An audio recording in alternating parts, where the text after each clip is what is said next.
जब मैं ये वीडियो रिकॉर्ड कर रहा हूँ तब सोनम वांगचुक को लगभग 20 दिन हो चुके हैं जंतर मंतर पे बिना कुछ खाए प्रोटेस्ट करते हुए। लेकिन 21वें दिन यानी 18 जुलाई को सोनम वांगचुक को दिल्ली पुलिस प्रोटेस्ट साइट से उठा लेती है। यहाँ फोर्स कर रहे हैं, पुलिस वाले फोर्स कर रहे हैं पे, ये पुलिस वाले फोर्स कर रहे हैं, पुलिस वाले फोर्स कर रहे हैं पे, ये पुलिस वाले फोर्स कर रहे हैं पे। नहीं नहीं नहीं नहीं नहीं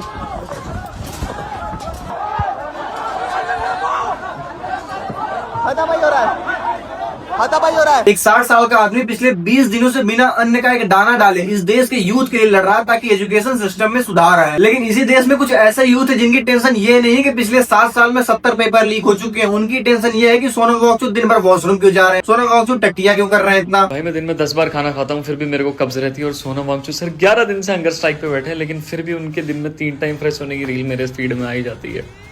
अब हंगर स्ट्राइक है, वो वहाँ कुछ खा नहीं सकते लेकिन पानी पी सकते हैं, और पानी पी के मूतने कहाँ जाएंगे तुम अंधभक्तों के मुंह में। इतना कुछ सुनने के बाद हद तो तब होगी जब इस देश के कुछ so called politician Sonam Wangchuk को चाइना का एजेंट बता रहे हैं। कौन है ये सोनम वांगचुक? कौन है ये?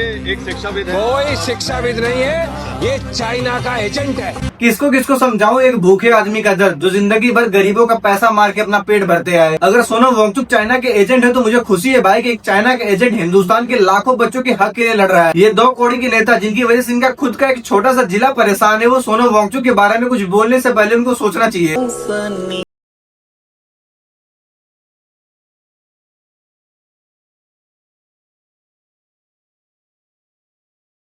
कंटेंट क्रिएटर्स का अगर घर वाले एक टाइम का खाना बंद कर देना तो ये अपने मुंह से हगना शुरू कर देंगे, लेकिन इनको लग रहा है कि सोनम वांगचुक बार बार वॉशरूम जा रहे हैं, इसका मतलब वॉशरूम में कुछ खाने जा रहे हैं। सोनम वांगचुक या जो भी ये सब, सोनम वांगचुक जो भी नहीं, सोनम वांगचुक जी एक इंजीनियर है, एक इन्वेंटर है, एक एजुकेशन रिफॉर्मर है, और रिंकिया के पापा। इन तीनों चीज का मतलब पता करना आपके गोबर दिमाग से बहुत दूर की चीज है, इसलिए आप सिर्फ यही करिए।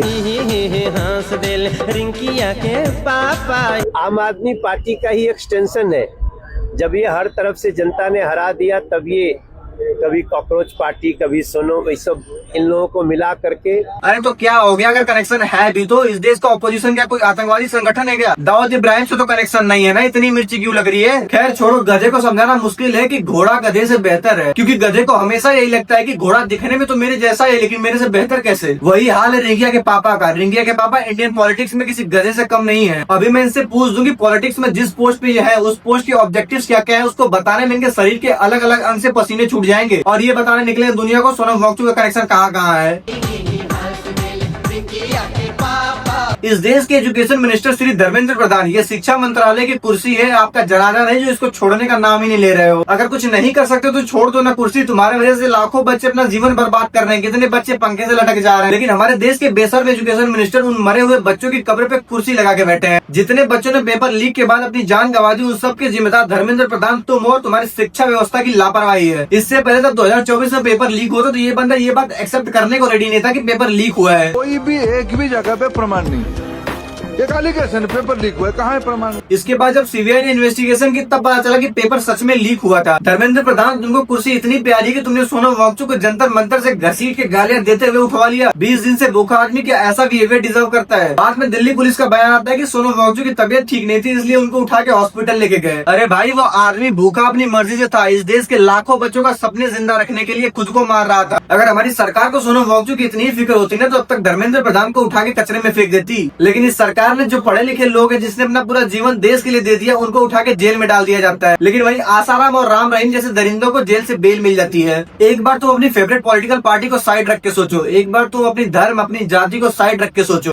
ये आदमी तुम्हारा कुछ लगता है? नहीं। ये आदमी मेरा कुछ लगता है? नहीं। हम और आप इस देश के यूथ हैं और इस जनरेशन में भाई भाई का सगा नहीं है, रिश्तेदार रिश्तेदार का सगा नहीं है, पड़ोसी पड़ोसी का सगा नहीं है, नेता जनता का सगा नहीं है। तो इस बहरे गूंगे और अंधे समाज में अगर कोई बंदा अकाउंटेबिलिटी ले रहा है तो हमें उसका सपोर्ट क्यों नहीं करना चाहिए? देश की हालत ऐसी हो गई कि पीने के पानी से लेके गाड़ियों में डालने के पेट्रोल में मिलावट आ रही है। अगर कोई 60 साल का आदमी हमारे देश के लाखों यूथ के सपनों को जिंदा रखने के लिए खुद को भूखा रह के मार रहा है तो उसका कनेक्शन किसी भी पार्टी से हो, क्या फर्क पड़ता है? आज आप भले कोई एग्जाम नहीं दे रहे हो, लेकिन कल को आपका भाई, आपकी बेटी, आपकी बहन एग्जाम देती है और उस एग्जाम का पेपर लीक हो जाता है और भगवान न करे कि आपका कोई सगा पेपर की टेंशन में आके पंखे से लटक जाता है, तो क्या उस दिन कोई पॉलिटिकल पार्टी या फिर कोई नेता आपकी बेटे को वापस लौटाएगा? मैं लिख के देता हूँ कि आपके घर पे कोई नेता झांकने तक नहीं आएगा जिस पॉलिटिकल पार्टी को आप सपोर्ट कर रहे हो। मैं उसे समझाता रहा, अबे पेड़ दे देंगे पेपर, तू घबरा का हो रहा है? तो इतना डिफरेंस में चल गया। मेरे से बात नहीं, माँ से बात करना बंद। कोने में पड़ा रहता, बिल्कुल सुनसान। नहीं, तू घबरा मत, फेर देंगे।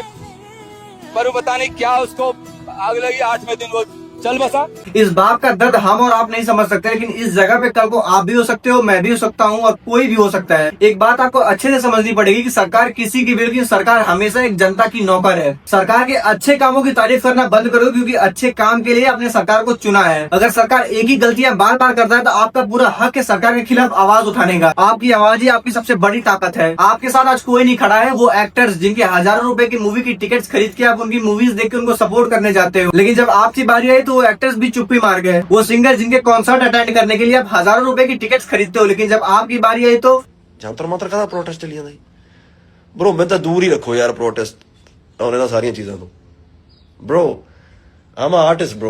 वो यूट्यूबर जिनकी वीडियो के लिए आप घंटों अपना टाइम देते हो, लेकिन जब आपकी बारी है तो उनके मुंह नहीं खुल रहे हैं। वो क्रिकेटर जिनके सबसे ज्यादा फैन इस देश का यूथ है। वो विराट कोहली जिसके जीत पे आप जश्न ऐसे मनाते हो जैसे जीत आपकी होगी, लेकिन जब आपकी बारी आई तो आपके साथ कोई नहीं है। इसलिए आपको अपने हक की लड़ाई अकेले लड़नी होगी। आपको अपने लिए आवाज खुद उठानी पड़ेगी, क्योंकि ये भारत मुर्दों का देश है। ये भारत आजाद तो हो गया, लेकिन आज भी मानसिक गुलामों का देश है। ये भारत महान तो सिर्फ किताबों में, असल में तो ये गवारों का देश है। बाकी मैं किसी सीजेपी और बीजेपी का सपोर्टर नहीं हूँ, मैं सपोर्टर हूँ इस देश का और इस देश की आम जनता का। मिलते हैं किसी और वीडियो में, तब तक के लिए जय हिंद, जय भारत।